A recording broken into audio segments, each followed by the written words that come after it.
రామ్ గోపాల్ వర్మ గారి మీద కొన్ని కేసులు బుక్ అయ్యాయి. ఆయన అరెస్ట్ చేయడానికి పోలీసులు ఆయన చుట్టూ తిరుగుతున్నారు అనేది జరుగుతుంది. కానీ ఆయనేమో నేను పారిపోలేదు, యాడీ పోలేదు అని చెప్పి స్టూడియోలో కూర్చొని ప్రెస్ మీట్లు ఇస్తున్నాడు. అంతేగా నన్ను ఎవరేం చేయలేరు అంటున్నాడు. అసలుకి ఆర్జీవి గారు అరెస్ట్ అవుతారా కాదా? అంటే ఇక్కడ చూసుకున్నట్లయితే నిజంగా అన్న ఆర్జీవి గారు అసలు పోలీసు వాళ్ళు పట్టుకుంటుండ్రా, లేకపోతే ఆయన దొరకట్లేడా, లేకపోతే ఈయన సోషల్ మీడియాలో ఏదైతే ఉందో అసలు ఆయన పోస్టులు పెట్టడం కానీ అసలు బయటికి రిలీజ్ చేయడం అంటే గతంలో వీడియోలో లేకపోతే ఇప్పుడు వీడియోలో అనేది అసలు కన్ఫ్యూజన్గా ఉంది.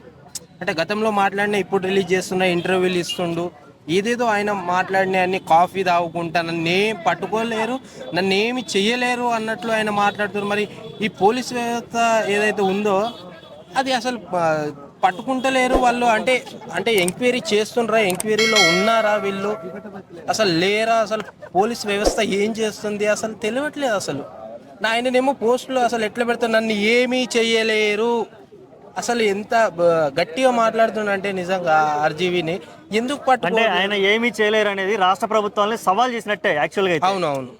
మరి రాష్ట్ర ప్రభుత్వాలు దీని మీద ఎలాంటి ఇంకా యాక్షన్ ఎలా తీసుకోవాలంటారు? నిజంగా ఒక పోలీస్ వ్యవస్థ అన్నప్పుడు ఎట్లా రన్నింగ్ తో పరిగెట్టి పట్టుకోవాలంటే అంత స్పీడ్కి వెళ్ళి పట్టుకోవాలి. ఎవరన్నా ఏ తప్పు జరిగినా కానీ పట్టుకోవాలి, కానీ వీళ్ళు పట్టుకోవట్లేరు.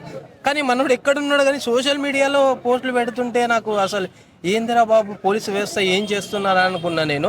అసలు పోస్టులు ఎక్కడి నుంచి పెడుతున్నా, ఇక్కడే ఉన్నా అంటుండు, మరి దొరకట్లేడు, మరి ఎక్కడున్నాడో అర్థం అవ్వట్లేదు. ఈ పోస్టులు మాట్లాడంటే నాకేమనిపించింది అంటే గతంలో ఏదైతే మాట్లాడిండో ఆ పోస్టులు కనుక ఇడుస్తుండేమో అనుకున్నా, కానీ అసలు పట్టుకోవడం వీళ్ళ వల్ల అవుతుందా లేదా అనే చర్చ మీద అసలు వీళ్ళు పోలీసు వాళ్ళు ఏం చేస్తారో ఫస్ట్ ఆఫ్ ఆల్ అది తెలియట్లేదు. అసలు ఆర్జీవిని పట్టుకోవడం సాధ్యం అవ్వట్లేదా, నన్ను ఏం చేయట్లేదు అని ఆయన అసలు ఎంత విమ్మంగా మాట్లాడుతున్న, ఏదేదో నన్ను పట్టుకోలేరు, ఏం చేయలేరు ఆయనే అంటుండే కదా.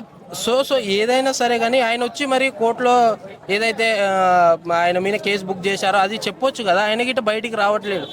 నన్ను ఆయన పట్టుకొని తీసుకెళ్తే అసలు జైల్లో వేస్తారు, రామ్ గోపాల్ వర్మని జైల్లో వేస్తారు ఈసారి.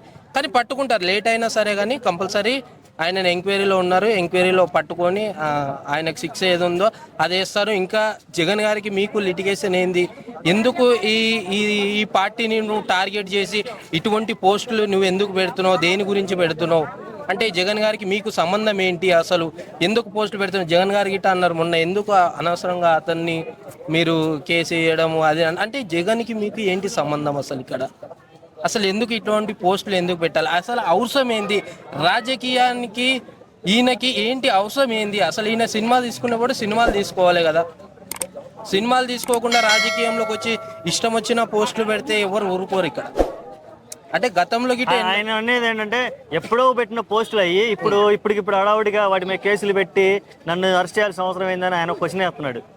ఇప్పుడు ఎప్పుడో చేసిన తప్పైనా తప్పే కదా అవును అనేది ఇప్పుడు ప్రజల నుంచి వినిపిస్తుంది. నీ అభిప్రాయం ఏంటి? కరెక్టే, కానీ ఏంటంటే గతంలో వాళ్ళు బిజీగా ఉన్నారో, సో ఏదన్నా కావచ్చు, అంటే గతంలో వాళ్ళు బిజీగా ఉన్నారో చూడలేదు ఇటువంటి పోస్టులు, వాళ్ళ దాకా రాలేదు, ఆ పోస్టు వాళ్ళ దాకా వచ్చింది కాబట్టి కేసు పెట్టడం జరిగింది, అట్లా గిట్ట అనుకోవచ్చు.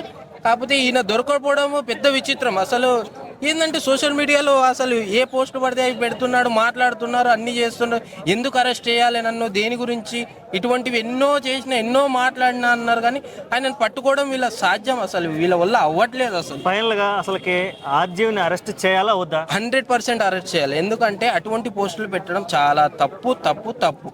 ఎందుకంటే నీకు సంబంధం లేని విషయంలో ఎందుకు దూరాలే? ఈ రామ్ గోపాల్ వర్మ నీకు సంబంధం లేని విషయంలో ఎందుకు దూరాలే? నువ్వు సినిమాలు తీసుకుంటూ సినిమాలు తీసుకో, మరి అంతగా కేసు పెట్టినప్పుడు నువ్వు ఏదేదో సోషల్ మీడియాలో పెడుతున్నావు కదా, అదేదో నీకు అంత గుండె ధైర్యం ఉంటే నువ్వు అక్కడ వచ్చి సమాధానం కోర్టులో చెప్పు స్వామి. ఎందుకు మరి దొంగలాగా పారిపోయిన ఆర్జీవి, ఎంతో గట్స్ ఉన్న ఆర్జీవి ఎందుకు ఇట్లా చేశాడో నాకు అర్థమవుతుంది. ఎంతో గట్స్తో మాట్లాడో, నాకు భయం లేదు, భక్తి లేదు, ఏది లేదనే ఆర్జీవి ఎందుకు పారిపోయిండో, ఒక దొంగలాగా ఎందుకు పారిపోయి పోస్టులు చేస్తున్నాడు, యూట్యూబ్లో ఎందుకు పోస్ట్ చేస్తున్నాడు? నీకు అంత గుండె ధైర్యమే ఉంటే కోర్టులో వచ్చి సమాధానం చెప్పనుంటివి స్వామి, ఏదేదో పోస్టులు ఎందుకు పెడుతున్నావు? సో